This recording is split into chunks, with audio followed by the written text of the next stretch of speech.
2005 оны 4-р сарын 1-нд онлайн тоглоомын Steam платформ дээр Counter-Strike 2 тоглоомыг нэгэн зэрэг 1,800,000 гаруй тоглогч тоглосон байдаг. Ингэснээр энэхүү тоглоом бүх цаг үеийнхээ дээд амжилтыг эвдсэн байна. Counter-Strike franchise бол үе үеийн компьютерийн тоглоом тоглогч хүүхдүүдийн дунд жинхэнэ амт домог гэлээ. Өөрийгөө геймер гэж нэрлэдэг хүмүүс дунд CS-ийн талаар мэдгүй хүн гэж байхгүй. Тэгвэл Counter-Strike тоглоом хэрхэн өнөөдрийн энэхүү оргилдод хүрсэн бэ? Хэрв та яг одоо Steam DB хэмээх сайт руу ороод Steam дээрх хамгийн ихээр тоглогдож буй тоглоомын талаарх статистикийг харуул Counter-Strike тэргүүлдэггүй махад ядаж эхний тавд жагсаж байх болно. Учир нь Counter-Strike тоглоом гарч ирсэн цагаас хойш дэлхийн дахны e-спортын ертөнцийг өөрчилж өнөөгийн энэхүү төвшөнд нь авчирсан юм. Тийм болохоор өнөөдөр та хэддээ зориулж Counter-Strike тоглоом талаар ярьж өгөхөөр бэлтгэлээ. Ингээд маань сүйг дэмжин лайк болон subscribe дарахаа мартаоцгаая.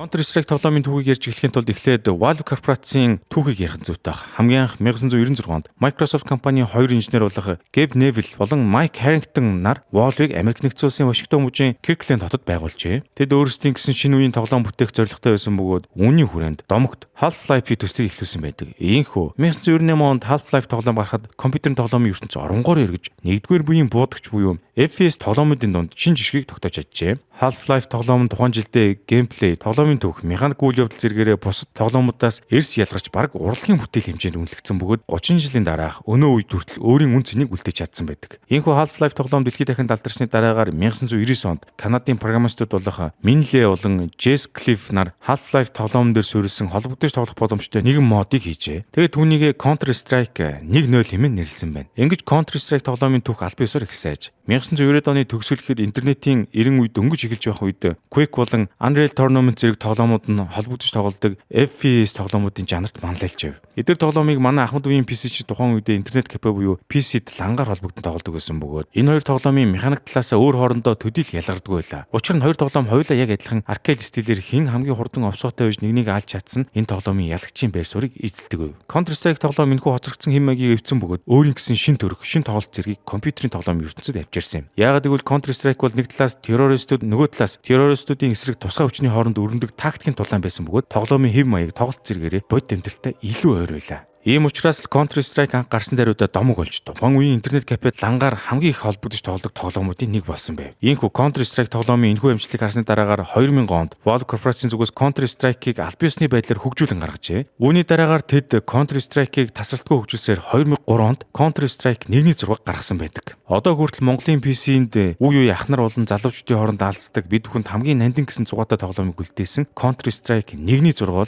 амьд домог гэдэгтээ хинч маргалдахгүй хаа. 5-наас эхлүүлээд Dust 2, Nuke, Inferno, Aztec, Train, Assault зэрэг мапууд дээр өдөржин шүнжин хоорондоо алцаж жинхэнэ тактикийн тулааныг өрнүүлдэг байсан цаг үе бидний хүүхэд насны салшгүй нэгэн хэсэг болон үлдэж. 9 сарын 19-ноос 20-ны хооронд болох Номын баяр дээр Сүхбаатарын талбайд болно шүү дээ. Энэ дээр Интер номын асар дээр 9 сарын 20-ны өдөр буюу хагас өдөр гэсэн үг шүү дээ. Би 12 цагаас 16 цагийн хооронд яг энэ зохиолч хэсэгт нь номтойгоо хамт суужна та бүхэн хүрэлцэн ирээд бас уулзаад ном авах боломжтой шүү. Дээрээс нь хэрэг та санаж байгаа бол Монголд нэг хэсэг хором нэртэй Counter-Strike 1.6 серверүүд их идэвхтэй үйл ажиллагаа явуулдаг гэсэн шүү дээ. Ийм байдлаар Counter-Strike 1.6 нь 2000-ад оны ихэнх үед дэлхийн техникийн хүүхд залуус өөрийн гэсэн гүн турсамжийг үлдээж өнөөгийн Counter-Strike тоглоомуудын үндэс суурийг тавьсан байдаг. Түүнчлэн энэ үеэс Counter-Strike 1.6 тухайн үедээ киберспорт гэх нэрлэгдэж байсан шинэ спортын тулгын чулууны нэг болж өнөөгийн e-спортын түүхийг эхлүүлж байжээ. Тэгэхээр Counter-Strike 1.6 бол баг соёлын өв болохоор тоглоом байгаа юм. Ийхүү 2004 он болоход Valve корпорацийн зүгээс Counter-Strike-ийн дараагийн хувилбар болох Counter-Strike Condition Zero тоглоомыг гаргасан ч өмнөх 1.6-гийн амжилтанд хүрч чадаагүй юм. Гэсэн ч тухайн жилдээ Valve корпорацаас хүн бүрийн хүсэж үлээсэн Half-Life тоглоомын 2 дугаар ангийг гаргаснаар дахин нэг удаа захиур хагалж өөрсдийнхөө шинэ үеийн Source Engine-ийг танилцуулсан байдаг. Түүний дагуу Counter-Strike тоглоом 2004 онд шинэ өнгө төрхтөгөөр шинэ engine дээр хөгжүүлэгдэж Counter-Strike Source тоглоомыг зах зээл гаргасан байдаг.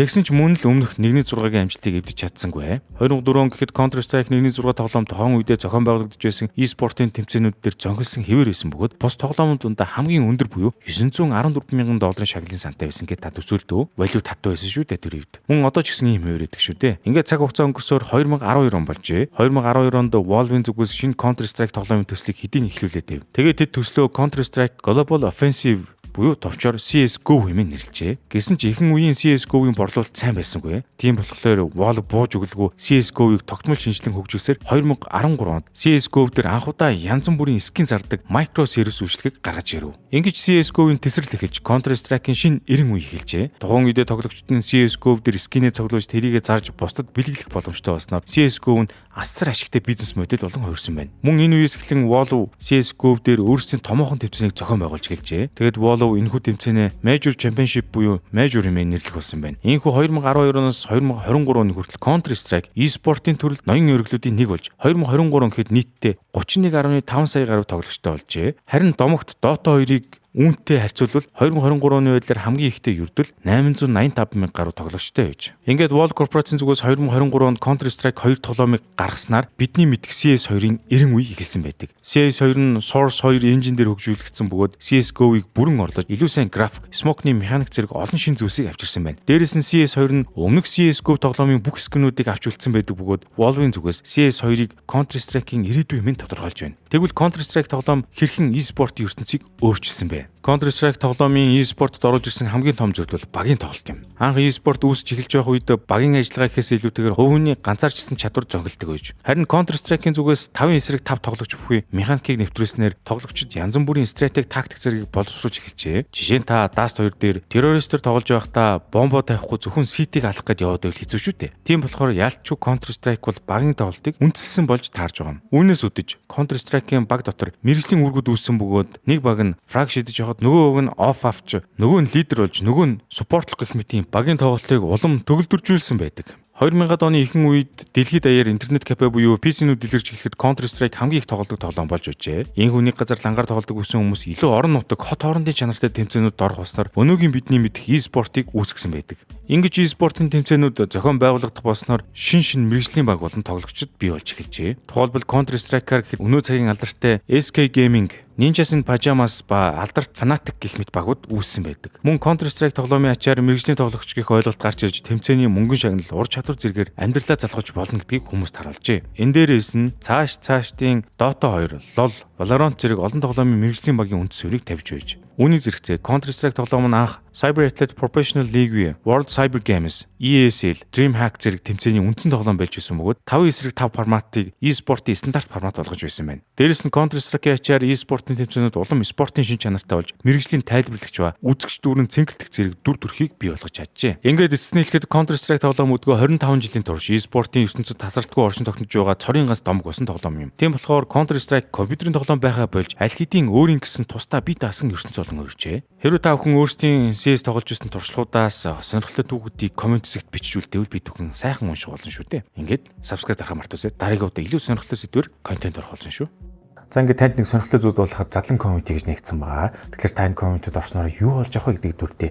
Мэдээж зэрэг YouTube задлан хичээл бүрэн бүтнээрээ тэнд байрсан байгаа. За дээр нь нэмээд камерын өмнө өөрийгөө харуулах зориг гэсэн гоё хичээлүүд байгаа. За дээр нь видео эвлүүлгийг урлаг болтон хөгжүүлэх гэсэн ийм гоё хичээлүүд бас орсон байгаа. Мэдээж энэ комьюнитиг байгуулсан давуу тал нь юу гэхээр хамтдаа гоё контент бүтээлийг, хамтынхаа мэдлэгийг хуваалцах тэр хүрээллийг бий болгох зорилготой юм. За тэгээд явцын дунд бол комьюнитигаар бүүндээ уулзах ивент, мөн найд вид задлан гэх мэтлэн гоё номнууд бэлэг авах зөндөө олон зүйлсүүд байгаа. Дээр нь яг танд хэрэгтэй гоё хичээлүүд улам бүр сар бүр нэмэгцээр л байх болно. Ингээд бас хичээлүүдийг бүрэн дүрэн үзэж дууссан хүмүүс бас тусгай санал тавьж байгаа. Тэр нь бол хамтдаа сууг эзэмших, хамтдаа контент креатор болох гоё саналууд явж байгаа. Тэгэхээр та бүхэн задлан комьюнитид нэгдэж хамтын мэдлэг эзэмшээрэй. Ганцхан контент эхлэлтгүй өөр хувь хүнд хэрэгтэй маш олон мэдлгүүдийг энэ комьюнитигаар дамжуулан хүргэх зорилготой байгаа. Тэгэхээр та бүхэн видеоны доор description байгаа энэ линкээр ороод бүртгүүлээрэй. Сарын $29. Мөн удахгүй олон хичээлүүд нэмэгдэх тусам үн ажил нэмэгдэж магадгүй. Ингээд бүгдээрээ задлан комьюнити дотор уулзаж хамтын мэдлэгийг бүтээцгээе.